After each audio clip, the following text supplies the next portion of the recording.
Hello, Scorpio, Sun, Moon, Rising, and Venus signs. Kamusta kayo? Sana po ay nasa mabuti kayong kalagayan. Welcome back po sa Star Tarot. At kung bago kayo dito, welcome din po kayo. Please subscribe, like, share my videos, and leave me a comment kung nakaresonate po kayo. Thank you. So, Scorpio, first card po ninyo, we have the Seven of Pentacles. So, ang iba sa inyo dito, no, feeling ko, you've been doing something na talaga namang maaaring marami na kayong effort, no? Already have exerted a lot of effort into this. Maaaring isa ito sa mga binabalak ninyo na um, ma-achieve, kung ano man ito, trabaho man yan, or related man yan sa career, or whatever. Pero, alam ninyo, no, na you have done everything you can already. Kaya kumbaga ngayon, ini-examine ninyo, tinitignan ninyo kung kumusta na kaya, 'di ba? Matutupad na ba ang ano mo, ang goal mo rito? Makukuha mo na ba yung outcome na ine-expect mo, yung gano'n. But feeling ko dito, no, makikita mo na din sa ngayon na everything is working out, no? Everything is working out. Lahat ng effort na ginawa mo, maaaring nagbubunga na siya. Although hindi pa 'to, kumbaga kung sa bunga nga hindi pa 'to hinog talaga. But at least maganda na nakikita mo na nagwo-work, no, yung ginawa mo. Yung strategy mo nagwo-work, epektibo. So, most likely, meron kayong mga small successes na makakamit from this, kung ano man itong ginawa mo. So, all the patience, all the hard work, diba, that you've been doing towards this is starting to pay off. Kumbaga, although small successes pa lang ang pwedeng makuha mo sa ngayon, but at least, diba, masaya na yan, very rewarding na maaari din na meron ng paunti-unti na financial gain ka makukuha, may financial reward ka nang makukuha out of this.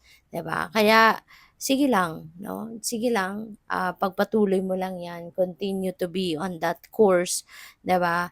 At pasasaan ba, 'no? At malalagpasan mo din ang lahat ng pagod at hirap at makukuha mo din yung big time, 'no, na outcome, 'no, ng kung ano man itong pinaghahandaan or pinagsisikapan ninyo.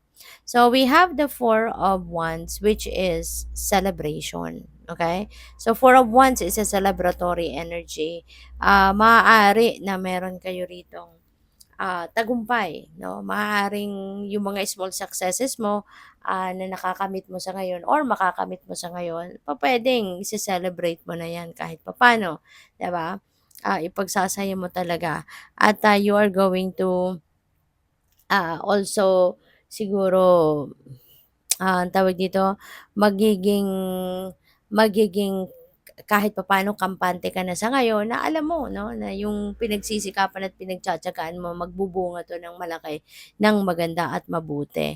Kaya maybe puwede ka na rin na ngayon na kahit papaano makapagpahinga din, you can also take a break, 'di ba, para na i-replenish mo muna yung mga lost energy mo and be ready, 'di ba? Dapat maging handa ka physically, mentally, emotionally, and spiritually fit and ready para sa pagdating ng ano na 'to, ah, big deal, 'no, na resulta ng kung ano man itong ginawa mo, eh, ready ka, 'di ba? Kaya maaaring sa ngayon ibigay mo din muna 'to sa sarili mo na pagpapahinga din, mag-enjoy din ka muna, 'di ba? Mag-relax, mag-time out ka muna, yung gano'n, 'no? So, for others of you naman baka meron ditong mga okasyon na ise-celebrate. Pupuwedeng may mga importanteng milestone sa buhay, maaaring merong mga selebrasyon, kasalan, engagement, mga birthday, mga ganyan. May mga siguro anniversary, mansary na ise-celebrate din ng iba sa inyo kaya have fun and enjoy, alright? So, we have temperance, ayan. Feeling ko dito patience ito, eh, 'no? Your patience is paying off kasi you've been very patient as well dito. Kasi nag-antay ka din dito, 'no? Hindi lang ito na kakagawa mo lang, kaka-effort mo lang ta's may bunga na, hindi naman. You've waited, 'di ba, for enough time dito pa hanggang sa eto nga namumunga na yung tinanim mo. So, you've been very patient about it as well, 'no. Kaya yung patience mo talaga ngayon is going to pay off. So, which is really beautiful. So, what else? And by the way, maraming salamat muna for subscribing. And if you haven't subscribed yet, subscribe na kayo. And also, maraming salamat muna for not skipping the ads. Malaking bagay yan sa akin. And also, please click the join button sa baba ng video kung gusto po ninyo na mag-join naman kayo sa membership. Okay? Salamat po. So we have confidence is your key to success. Okay? Confidence is your key. Kaya this is a very important reminder para sa inyo, Scorpio, no, na yung confidence ninyo, maaring ito lang yung kulang sa inyo sa ngayon. Kaya siguro ang iba din sa inyo, baka hindi pa nagtatagumpay because maybe you were not taking action.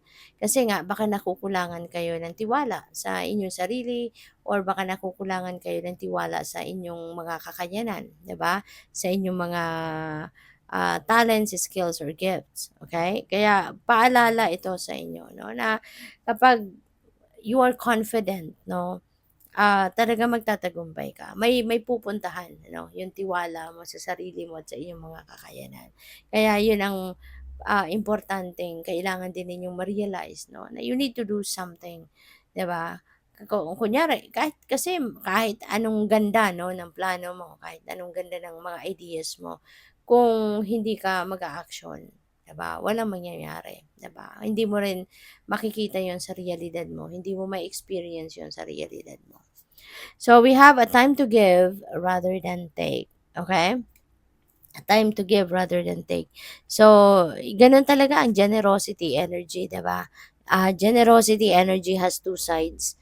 Yung one side nito, ikaw yung nandoon sa puntong ikaw yung tutulong, ikaw yung benefactor, ikaw yung magsusuporta, ikaw yung mag-a-assist. And the other side of that is ikaw yung receiver.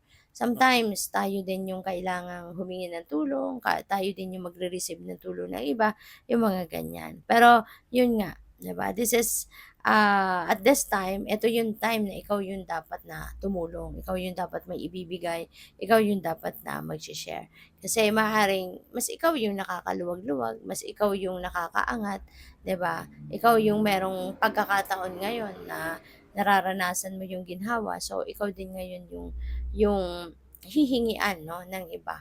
Maaaring merong hihingi ng tulong sa iyo, merong siguro merong mga lalapit sa iyo, 'di ba? And going to ask for your support, for your assistance, for your help in any way. So we have be bold and make the first move. Okay? Be bold and make the first move. So, hindi kailangan dito yung confidence mo, 'di ba? Hindi dito pa pwede yung mag-aantay ka na lang, 'di ba? Hindi applicable 'yan ngayon sa iyong sitwasyon na uupo ka lang sa isang tabi at mag-aantay ka na lang na kung ano ang mangyayari, mag-aantay ka na lang na kung sino yung mag-i-initiate ng move, 'no? Parang hindi gano'n ngayon ang magandang gawin. But ngayon, mas maganda maging confident ka talaga, buhayin mo yung confidence mo sa sarili mo, and mag-take action ka. Ikaw na yung maunang mag-take action, 'di ba? Ikaw na yung magpakita ngayon ng interest, talaga determinasyon. Okay? So, good luck. Thank you for watching Love and Light. Namaste.